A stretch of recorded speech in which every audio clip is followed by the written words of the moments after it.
Hello and welcome back to Ironman's Whimsy. We are going to make a very similar card to this. We're going to use the kind of the wild rose flower instead of the hydrangea on this one. This one is a soft seafoam background, and we've got petunia pink, fresh freesia, bubble bath, and the soft seafoam, and I've stamped it in basic gray.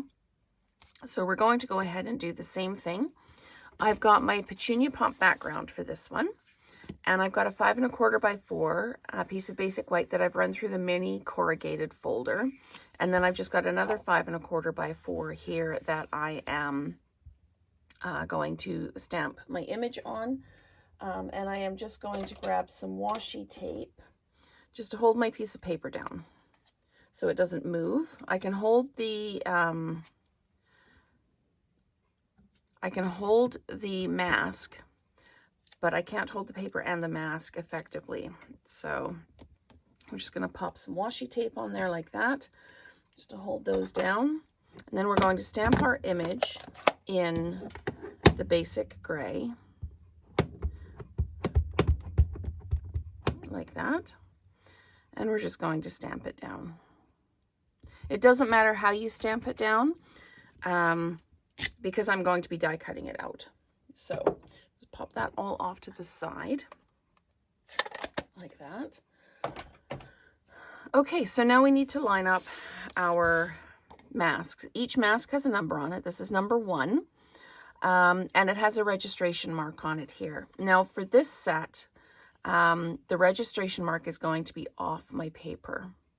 So I'm going to do this, and then I'm just going to take another little piece of that. Actually, I'm not going to use washi tape. I'm just going to use one of these sticky notes. And I'm just going to put the sticky note down right in that V. So that tells me that's where that should be lining up.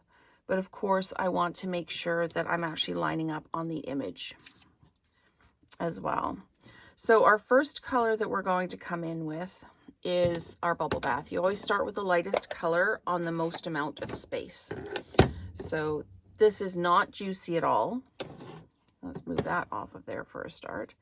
This is not a juicy pad, so I don't have to worry about kind of brushing away beforehand. We're just going to come in, and the joy of this is you can make this as dark or as light as you want. On the hydrangea, I was just a little bit light with the bubble bath, so I'm going to come in and I'm going to really layer up that color, and I'm going to do the same with the fresh freesia in step 2.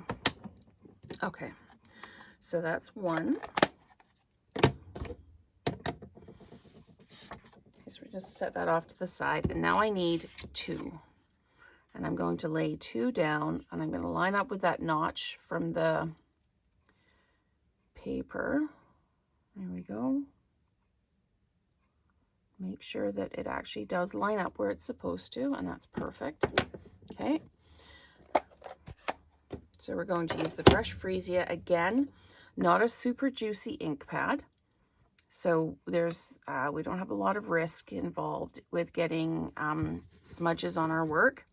So I'm just going to come in, and I'm going to make sure I've got good coverage for all of those spaces for this one, making sure that our color is really going to show. There we go. And let's just keep coming in and keep adding.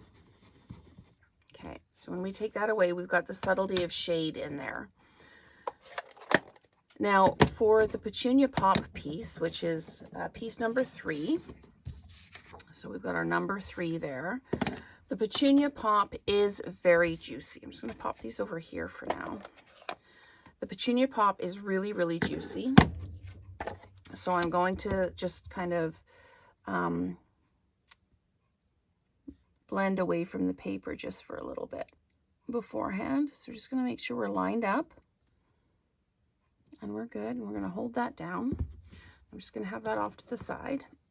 I'm going to ink up and just kind of dab that, and then come in and add our color. And I'm going to do that each time because I don't want blobs of color on my flowers.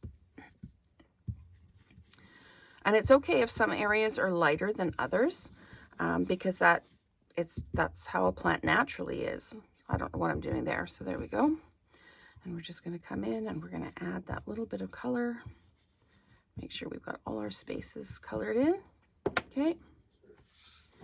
And then we're going to take that away and we're going to do our leaves next. And the soft seafoam is not juicy either. So we're okay with that. So let's get stencil number 4. And we're just going to line that up like this. Okay. And then we're going to come in and we're going to add the color. And I'm only using soft seafoam. And I'm adding my color here. And then I'm going to use soft seafoam again for step 5. We're just going to line that up.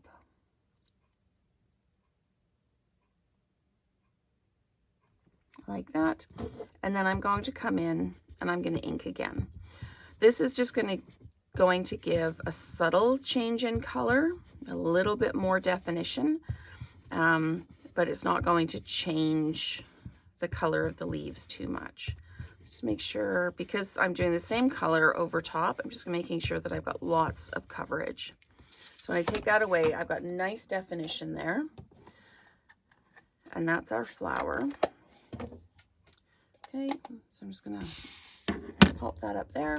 What I need to do now is I need to cut this out. So you could use a smaller piece of paper as well. It was just easier for me to demonstrate this on the 5 1/4 by 4. So if you've got a scrap, you can use that up for sure. And I'm just going to pop this into the cutter. There's a cut and emboss, and I'm going to just grab that sticky note, hold that down. I'm just going to grab one more, and